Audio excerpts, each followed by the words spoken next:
How's that? Look, 3 minutes. Bria. Yeah, let's give it an hour. give it a little. Always good to give it a free value. Yeah. Just to get it started. Some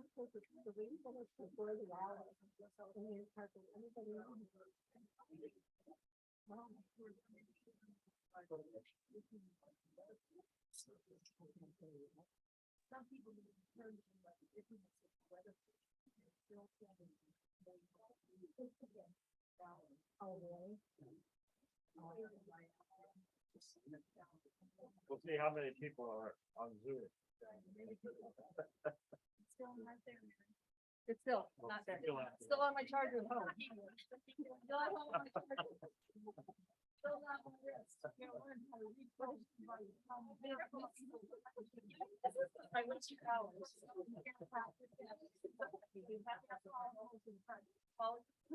I turned. I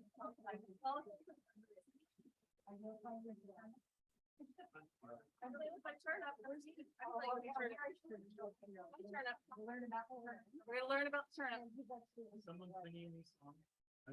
Yeah, I'll sing it to you.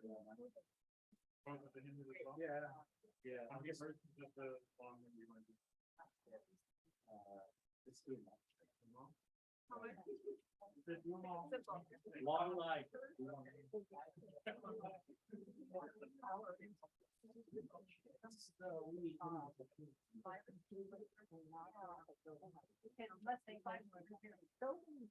Are you watching the word? Will they also be there? We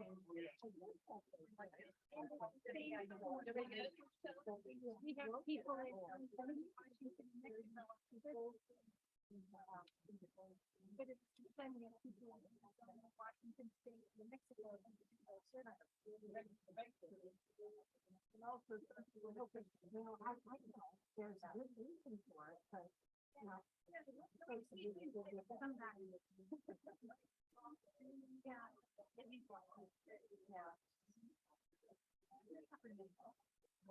I'm going to be emphasizing that service, but the insurance is very necessary. Stay home, but it's not going to say. I'll be talking about that.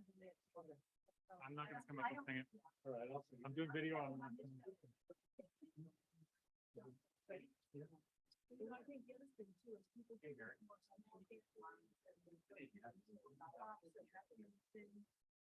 I ran onto Neil Baker. Well, I searched the audience and the bigger part. And there's something happening to me now. I said, yes.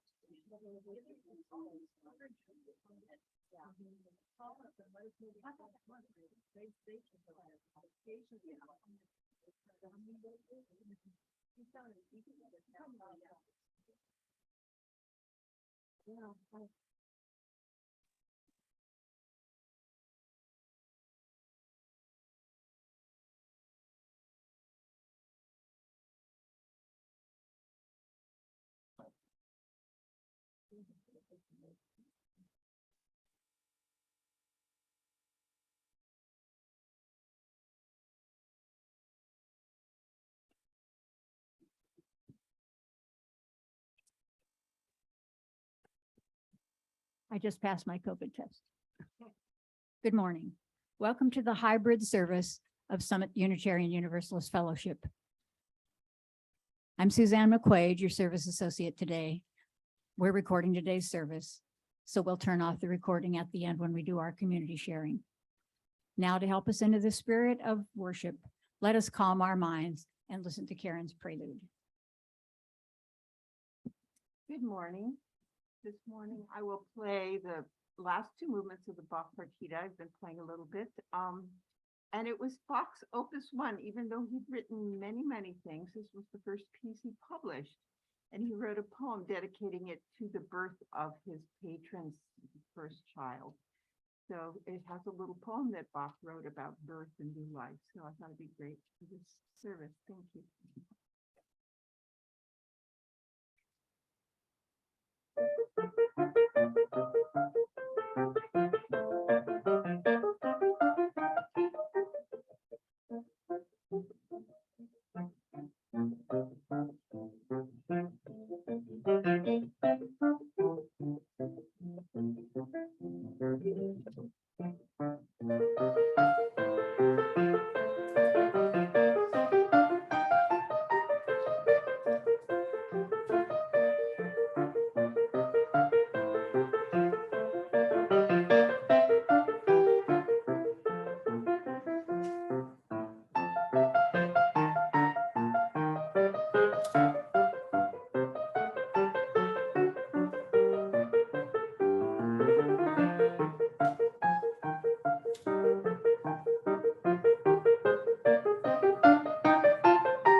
Thank you, Karen. Your music is always so wonderful. So welcome again to the Sunday morning worship service at Summit Unitarian Universalist Fellowship. Summit is a liberally religious community bound by shared principles that are drawn from the world religions, humanist teachings, nature, science, philosophy, and personal practice. We are a religion of love and inclusion. Our mission here at Summit is to commit ourselves to building a more compassionate, just, and sustainable world. If you are new to Unitarian Universalism or to Summit and would like to know more about us, we invite you to go to the website, summituuf.org, click on the visitors button and fill in the online connection card, and someone will follow up with you. And if you're here in person today, find someone with a name tag and they can answer your questions. And we have one announcement. Thank you, Rin.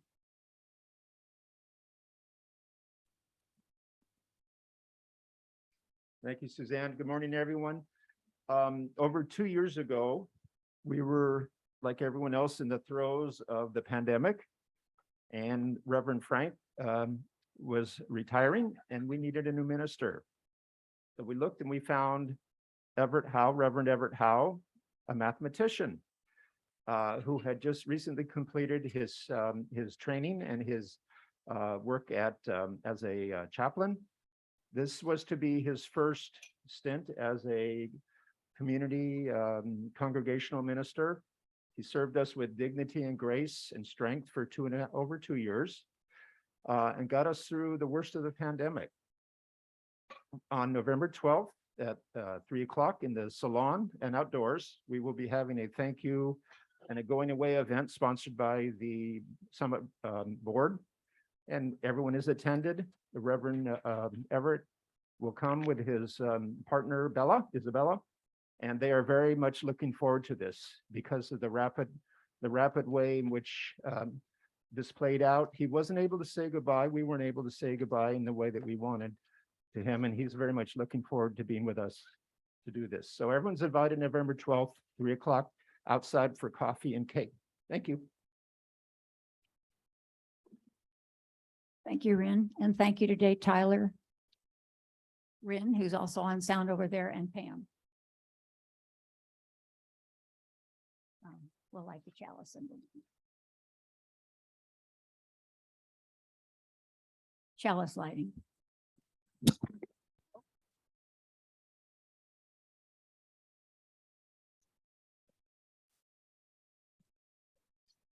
Okay. Words by Laurie Hillebrand. Birth is a miracle of love and courage, bringing light into the world. Death is a loss of light, but no less an act of courage, for we are born from and return to mystery. More announcements to go, Arvid, Reverend Arvid. We want to acknowledge that our fellowship resides on unceded Kumeyaay land. The Kumeyaay people have lived on this land for more than 10,000 years. The land stretches from the shores of the Pacific Ocean, south to Ensenada, east to the Colorado River, and north to Warner Springs. We recognize the violent history of colonization in California and honor the legacy of the continuing presence of the Kumeyaay Nation. We're so glad you've chosen to join us this morning. I invite you to stay after the service for a community gathering where we'll give feedback to the minister, share a joy or concern, and after that, we invite you for coffee and cookies in the salon.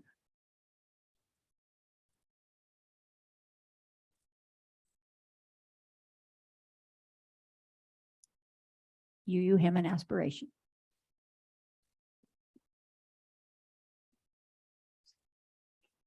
Please stand in body or spirit.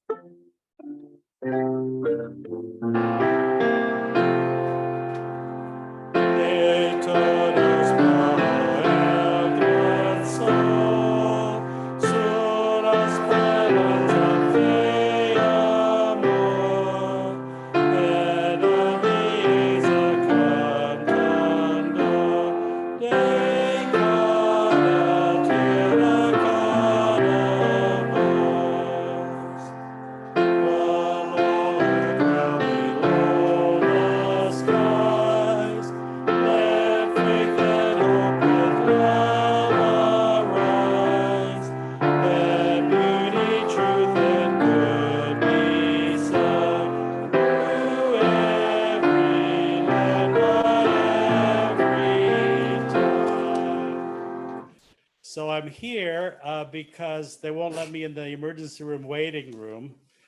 Sonia fell this morning and she's, we're making sure everything's okay. So right before the talk back, I'm gonna check in with her. So then I come right back unless I need to leave quickly. So let's repeat our aspiration. May love be the spirit of this fellowship. May the quest for truth be its sacrament and service be its prayer. To dwell together in peace, to seek knowledge in freedom, and to help one another in fellowship. This is our aspiration.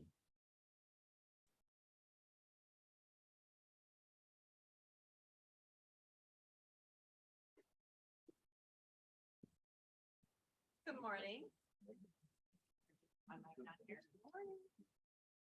Good morning. Here we go. I'm back from my adventures in Alabama. For those of you that don't know, I went to Birmingham, Alabama for the Liberal Religious Educator Conference, which is the professional organization that supports the work I do. And we did a deep dive on the 8th principle, including visiting the Legacy Museum in Montgomery, which is Brian Stevenson's museum, telling the story from the perspective of Black folks in this country of what their experience was. Absolutely incredible, heart-opening, and heart-aching. So I look forward to some point talking to you more about that. But today I'm going to talk about spooky season.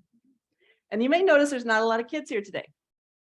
We have started over the COVID times, or some of our families have started, a navigators, like a scout troop. This is a troop that was formed by Unitarian Universalists when Boy Scouts of America was being less inclusive, and they've started a group, and there's a whole group of our kiddos and their families who are on Fiesta Island. We're out there last night in the soggy weather. So, so that's why we don't have very many children here today, because they were all camping, which, I mean, camping. So let's talk about spooky season. So this is the time of year when we see a lot of spooky symbols in the store. You see skeletons and witches. I even wore my witchy socks today. We see all these kind of scary and spooky things. And it's kind of that nervous-sided, nervous and excited feeling when you see the scary images. I don't know if you remember when you were a little kid, getting a little bit scared, but also excited because candy. And I wanted to talk to you about where some of those symbols come from. They do come, a lot of them come from indigenous communities worshiping their ancestors. So, ancestor worship. When we lose somebody from our family or somebody we love or somebody we care about, it's really hard, right? It's really, really hard. And maintaining those connections is what a lot of these symbols are from. The Celtic people, which is my heritage, believe that this time of the year, the veil between the worlds of the living and the dead was very thin. And you see that in, I think it's the cycle of the sun, because a lot of these were based on sun cycles, the time between the equinox and the solstice when the sun is dimming its light here in the Northern Hemisphere. So you could see how you would feel like it might be a time when you can connect with your ancestors because it's so dark all the time. And very similar, we're talking about the Day of the Dead celebration, or Dia de Muertos, which we are going to be doing next week with Reverend Tanya Marquez. Very excited about. I'll tell you a little bit more about that. It's similar, ancestors. It's all think about the ancestors. And if you look around the world, you'll find a lot of ancestor celebrations that happen. So the jack-o'-lantern, pumpkin carved, is one we're used to, right? Do you know that it didn't start out that way? This was one that the Celts did. They used to use turnips. So I carved a turnip for y'all, so you can see what a carved turnip looks like. So the turnip was carved and placed on the porch.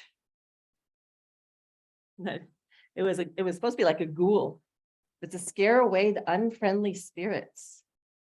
Because you would want your relatives, your ancestors, to come and visit, but you didn't want the ones that were not your relatives to come and visit because they could be mischievous. So that's where the origin of our jack-o'-lantern came, was carving a vegetable. In the case of in Europe, it would have been a turnip, because pumpkins were indigenous to this continent. So that was one that was done. It was a little pumpkin was carved and put out on the porch. And trick-or-treating comes from that as well.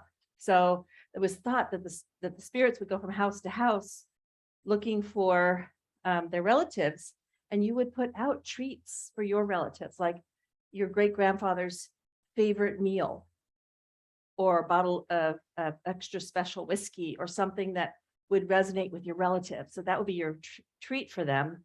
And then if you didn't have something, you might get a trick. So that's the origin of the kids dressing up and going from house to house for the treats instead of getting the treats, was to welcome the ancestors in, right? It's kind of cool when you think about that. And then in Mexico and further, like central and southern Mexico, the Day of the Dead is such a big celebration, and it's Dia de Muertos. We translate that to Day of the Dead in English, and then we retranslate it back to Dia de los Muertos. That's very much the American pronunciation. Dia de Muertos is what Reverend Tanya said is the true pronunciation. So when you hear that, know that that's a translation back and forth, a little mistake that we have. But they also, for that celebration, skulls are a very big part. This is a sugar skull. We're going to be decorating these in RE today. I made these this week for us to do. So a sugar skull, so this would be decorated. And there are families in Mexico that spend months making these sugar skulls and decorating them. And they have skull markets where they sell them. It's an important part of the celebration of the ancestors. These are used to decorate the ofrenda, or the altar, along with favorite foods, flowers, marigolds specifically, butterflies, all kinds of beautiful things are used to decorate this altar, along with remembrances of the deceased loved ones, photographs, tokens, maybe some writings. And we are going to get to do that next Friday. We're going to build an ofrenda in here with Reverend Tanya. And then on next Sunday, we're going to have a service. So you can bring a token of somebody who you care about, that you want to remember. And if you want to know more, even more, a fun way to learn more about this holiday is to watch the movie Coco. So if you haven't seen Coco, this is a good week to watch it. It's a cartoon It's for all ages, and I highly recommend it. So that's my story, my spooky season stories about how this is the time of year when we remember those we've lost in a loving and joyous way. So thank you. Thanks, Mary. I'm going to leave my turnip for you to enjoy. And I'm So- heading back by myself to go make sugar skulls. But Thank you. thank you. Thank you so much. I learned something today. Thanks. So please rise as body or spirit as we sing our first hymn. If you're the gray hymnal, it's number 6, but the words will be up on the screen.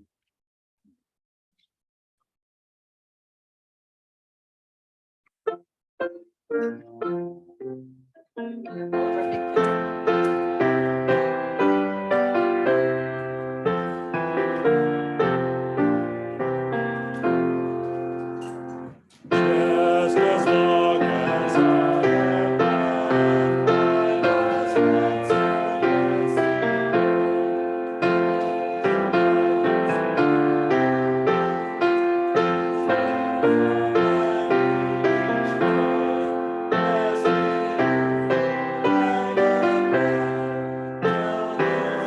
I must answer Just as long as I live last, I must answer yes to truth. In my dream and in my dark, always that elusive spark. If they ask what I did when, tell them I said yes to truth. Just as long as my heart beats, I must answer yes to love. Disappointment pierced me through, still I kept on loving you. If they ask what I did best, tell them I said yes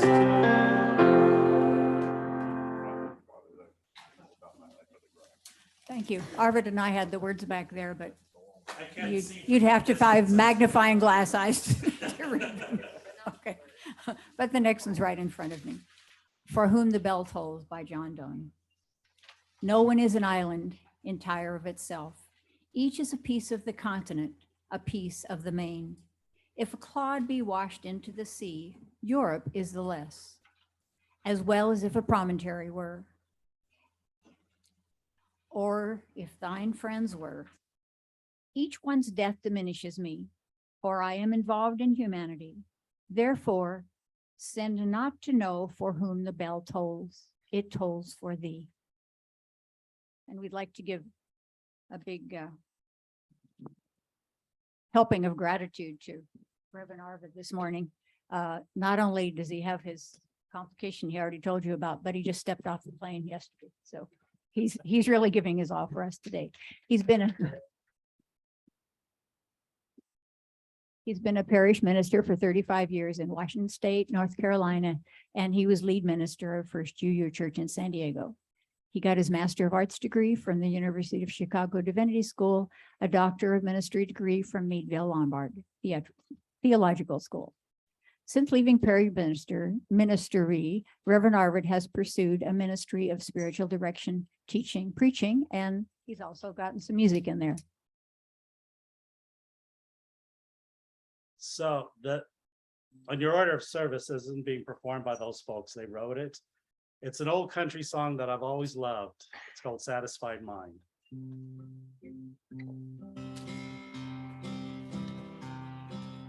How many times have you heard someone say, if I had his money, I could do things my way. But little they know that it's so hard to find one rich man in 10 with the satisfied mind. Once I was winning in fortune and fame, everything I could wish for to get a start in life's game. But suddenly it happened. I lost every dime, but I'm richer by far with a satisfied mind. Money won't buy back your youth when you're old, or a friend when you're lonely, or a love that's grown cold. The wealthiest person is a pauper at times, compared to the one with a satisfied mind. When my life is over, my time has run out. My friends and my loved ones will weep, there's no doubt. But one thing's for certain, when it comes my time, I'll leave this old world with a satisfied mind.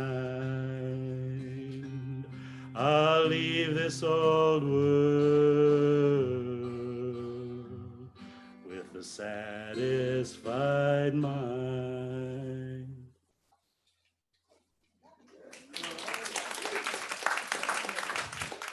Thank you so much, Reverend Arvid. We are a fellowship supported entirely by the voluntary generosity of our members and friends. We greatly appreciate our faithful pledgers who continue to keep up their monthly contributions.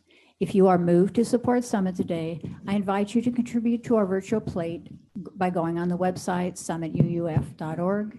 The website address can be found in the chat box. Look for the Summit logo on the homepage. The donate button is below the logo. And now we gratefully accept your generous donations and the lovely music by Karen. Hello, I'm going to play My Life Flows On in Endless Song, and it's in our hymnal 108 if you want to sing or hum along, but it's an arrangement, so there's a few places that you might not be comfortable with, but that's, you'll hear the tune, and it's one of my favorites. I hope you enjoy it.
That was just right. Thank you.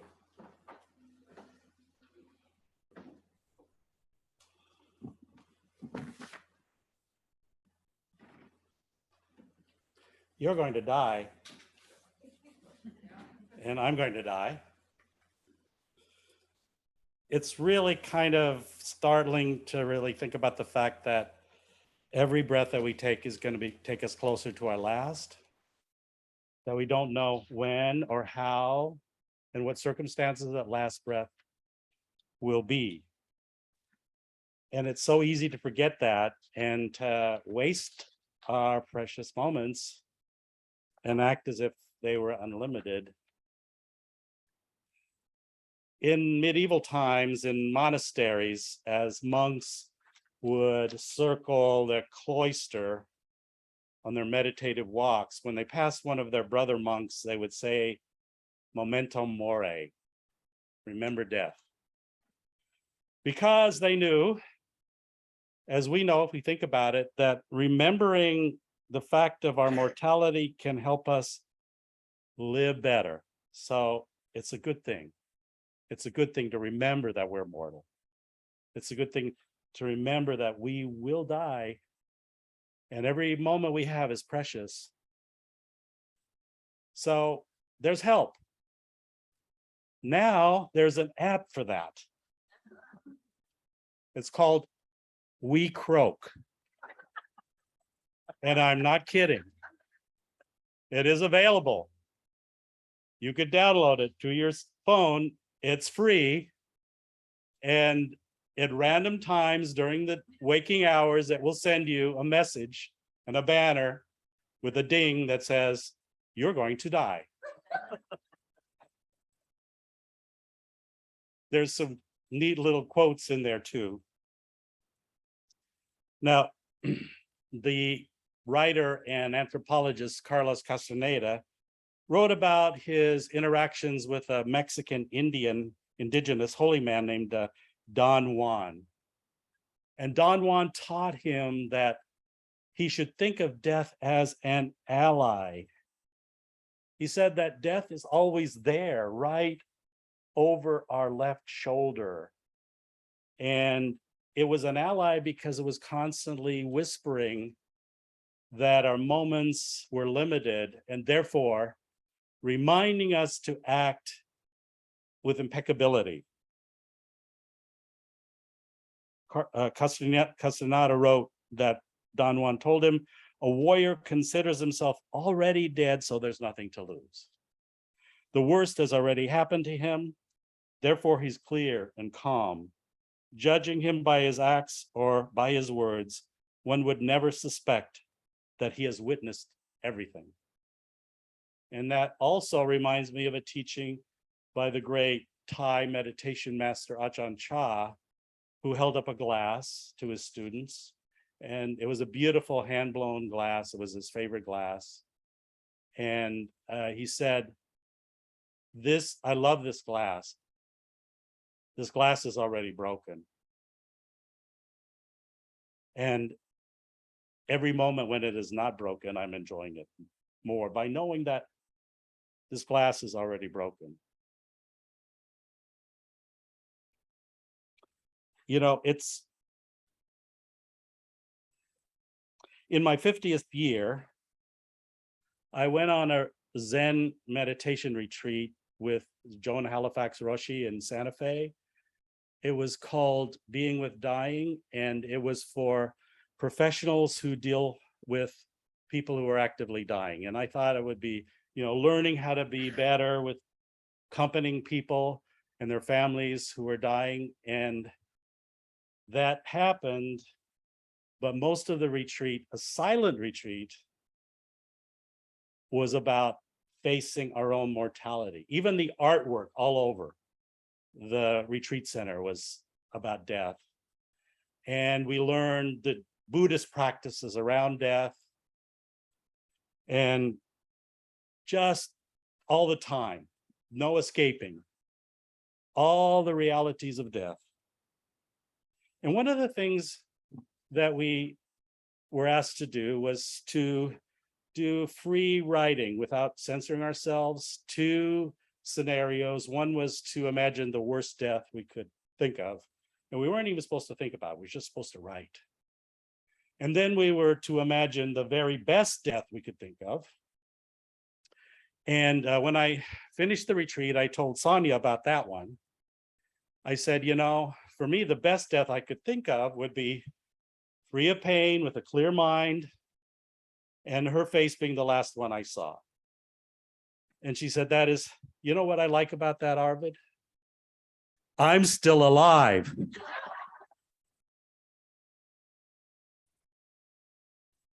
I swear that's what she said.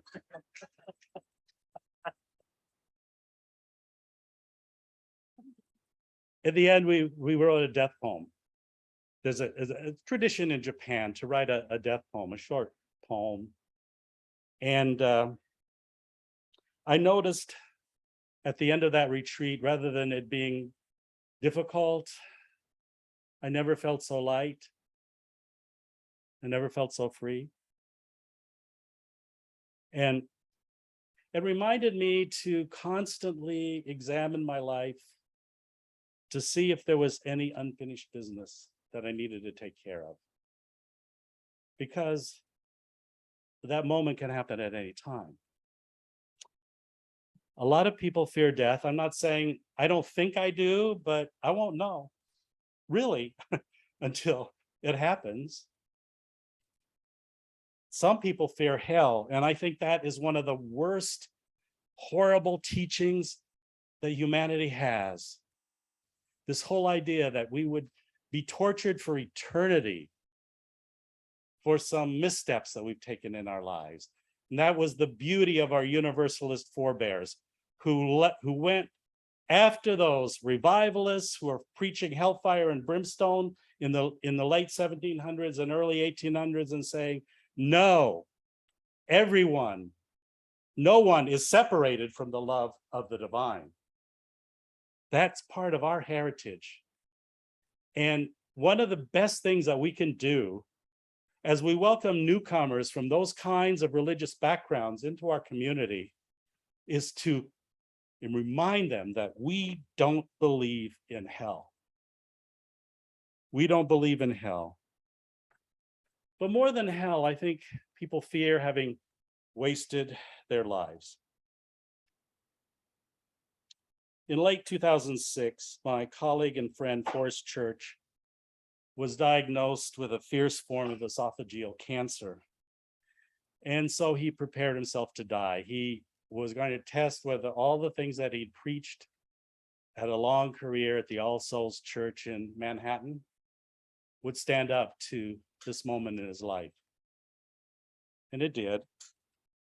He prepared himself to die. First, he was treated and he seemed to beat the odds, but soon after, the cancer came back with a vengeance. And in those final months, he wrote a book called Love and Death. And I can't recommend this book enough. It's the most profound, one of the most profound and healing books I've ever read.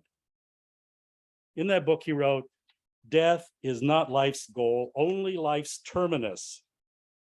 The goal is to live in such a way that our lives prove worth dying for. This is where love comes into the picture. The one thing that can't be taken away from us, even by death, is the love we give away before we go. I so agree with that. To live a life worth dying for, that should be our challenge. That should be our task. That should be our joy. Every day, every moment. Deciding to let go of fear when we can, to give away all the love that we can, and to really enjoy and savor the incredible pleasures and wonders of this life. Church goes on to write, life is not a given, but a wondrous gift. The gift comes with a price attached. One day something will steal it away. That does not diminish our lives, it increases its value. Fragility and impermanence ensure life's preciousness. We can truly love only that which we know we must one day lose. I've been with hundreds of people in their final weeks, years, even in the moment of their death. And I can tell you, it's my experience that people who die hard die because of unfinished business. They die because of estrangement from family and friends. They die because of bitterness that they haven't let go of. They die because of actions they have taken in their lives that they regret, not knowing that they could have done more to let go of them, to forgive, to make amends, and do the best they can so that they could leave with a heart unburdened. Forrest writes, all lives end in the middle. There is an ongoing business left unfinished. We leave the stage before discovering how the story turned out. In the meantime, however, we help ensure a good exit. And that is fully within our power. We can take care of unfinished business. We can make peace with ourselves, reconcile where possible with our loved ones, and free ourselves to say yes to the cosmos, to embrace our lives and deaths, to make peace with God. So I'm personally agnostic about what might happen after death. I have suspicions, but there's really no way to know. A lot of my UU friends really agree with Mark Twain when he said, I was dead for billions of years before I was born, and it didn't inconvenience me in the least. I'm not afraid to die. I don't know. There's a mystery there. Let's be honest, we don't know. But our faith does teach us several things. It teaches us to live with integrity. It teaches us to love, to give back. It teaches us that there is life after birth, and that is precious and can be made into a gift to others and to the world.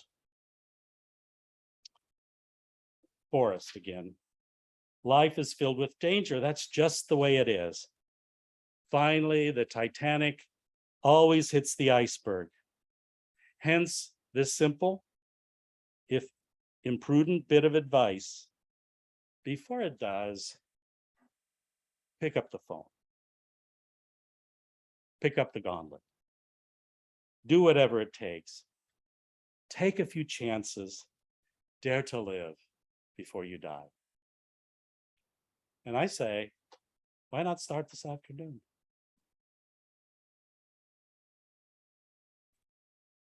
There's a cliche that says, no one has ever said on their deathbed, I wish I'd spent more time at the office.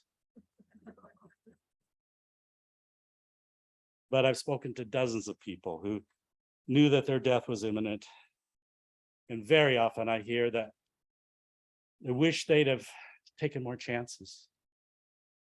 They wish they'd have followed their hearts and their dreams.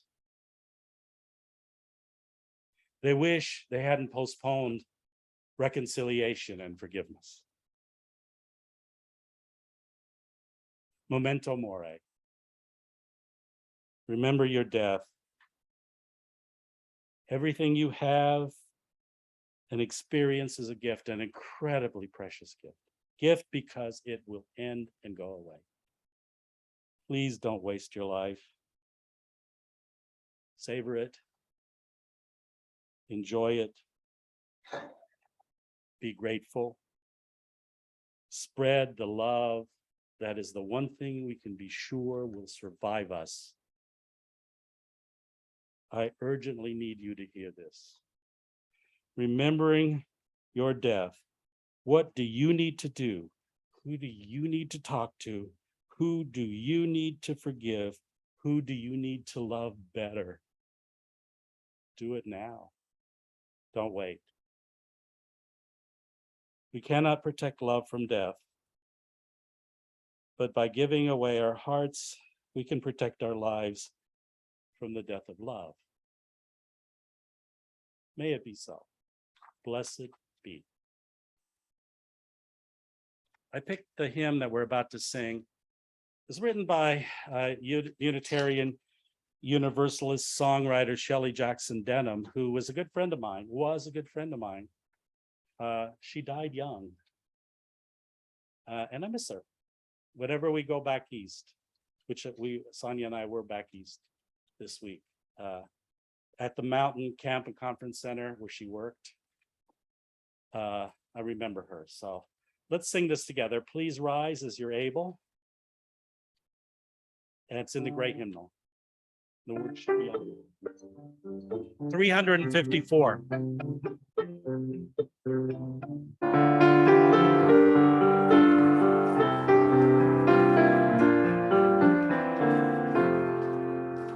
We laugh, we cry, we live, we die, we dance, we sing our song. We need to feel there's something here to which we can belong.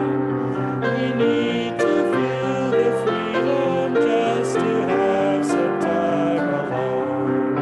But most of all, we need close friends we can call our very own. And we believe in life and in the strength of love.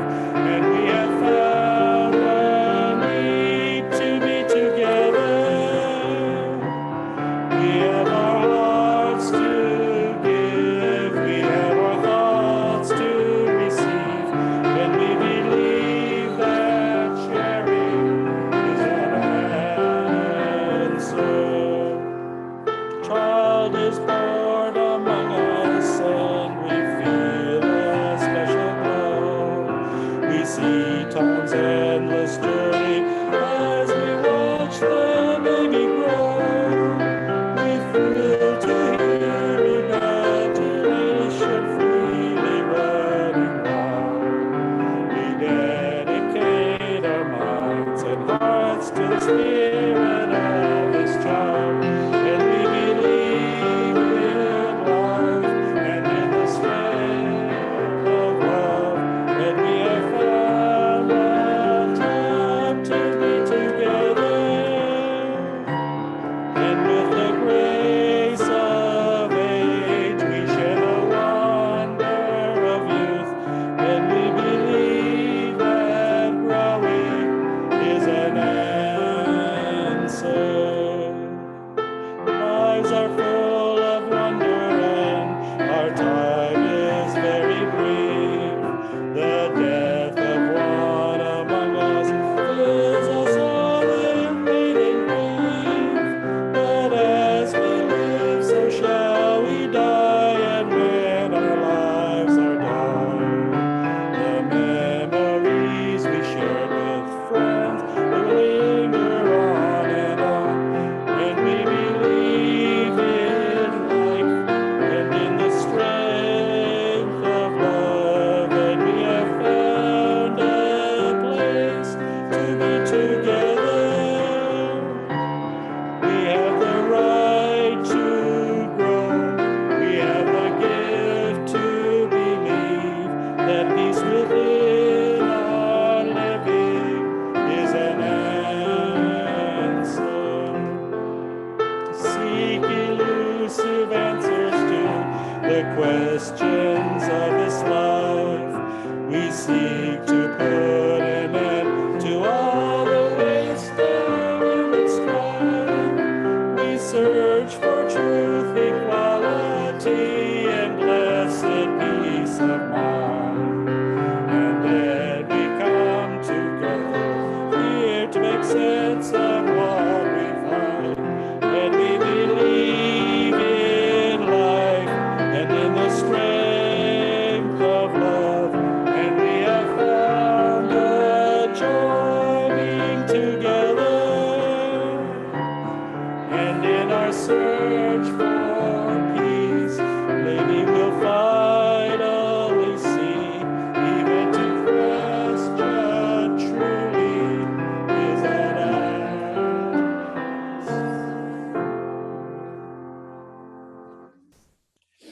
Let me respectfully remind you that life and death is of ultimate concern. Time passes swiftly by and opportunity is lost. Wake up. Wake up. Do not squander your precious life.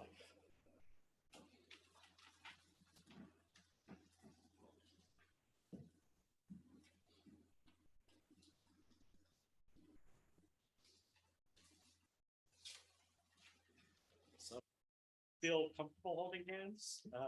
If not,